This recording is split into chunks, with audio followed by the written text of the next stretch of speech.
Thank you. Fellow Toastmasters, can everybody see my screen? Yes. A map.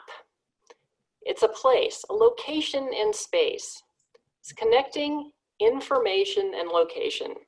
Mapping can be a powerful form of communication. You see maps every day that convey information like weather, traffic, addresses. And in this case, it looks like maybe the hazard of monsters. Today, I'm going to take you through a demonstration of a digital map, and we'll share a short story of my early childhood through that map.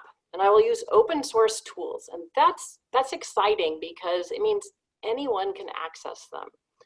Now, Jupyter Notebooks are a user-friendly and visual framework for running code. And I've got a notebook here, and the first part is just bringing in some tools.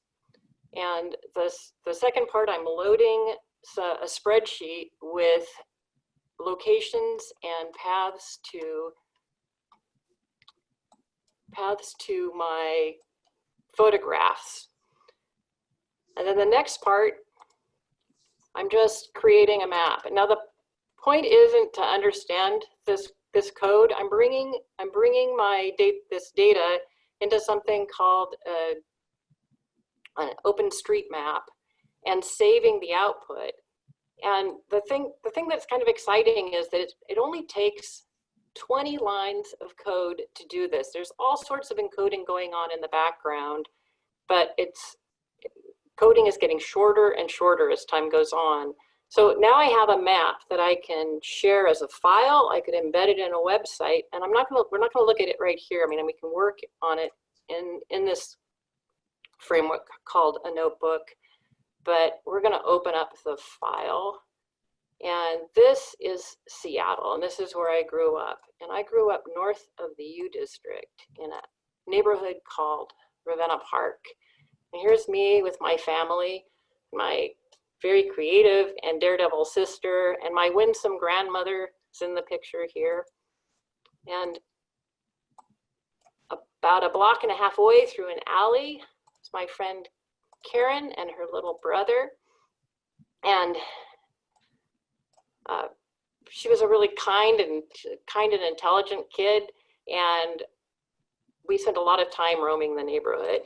Just down the hill were a lot of student housing, and it was a treasure trove of bottle caps.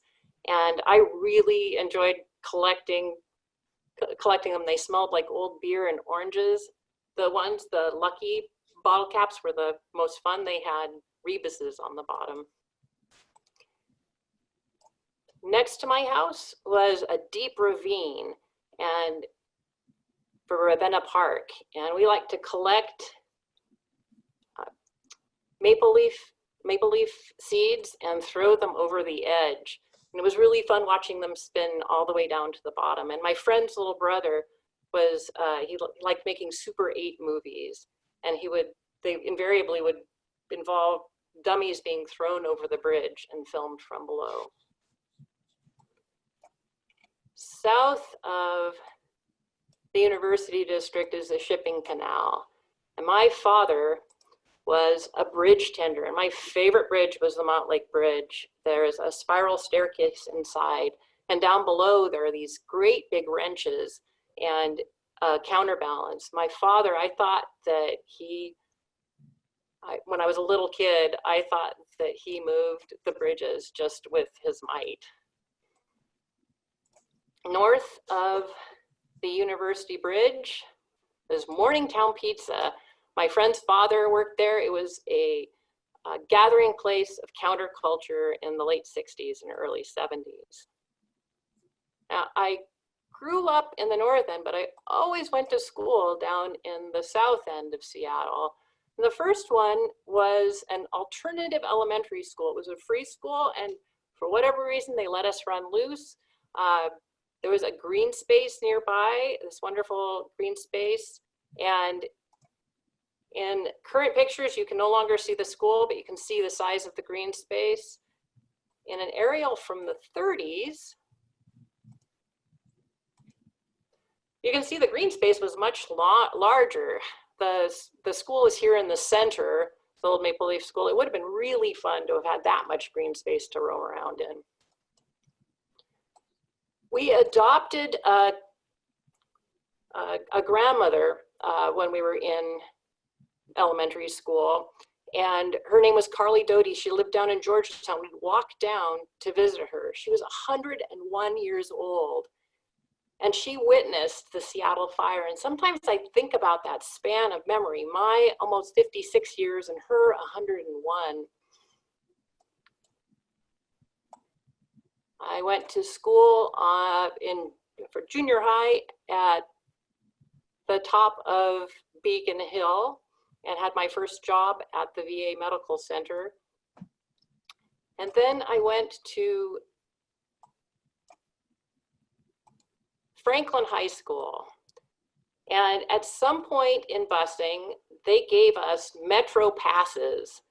And that allowed us to explore the city further because we could transfer downtown. My friend and I would explore the International District in downtown Seattle. And there were wonderful stores and shops and excellent food. And there was a little store called Higo's. It was a 5 and dime, and you could get paper kites. Another place we liked to go was the West, what is now the Westlake Center. There was a triangular building, and you could go up to the top floor and look out and see where uptown, sort of the seedier part of downtown, met and watch people. It was a really fun place to hang out. And I will finish up my story back up at the University District. It was the post-punk era, and there were, all of the telephone poles were plastered with posters of garage bands. And yes, that is a picture of Ronald Reagan and the Three Stooges. So there it is, a short story of my early life told in map format, and the data and digits and code are all there in the background. Thank you.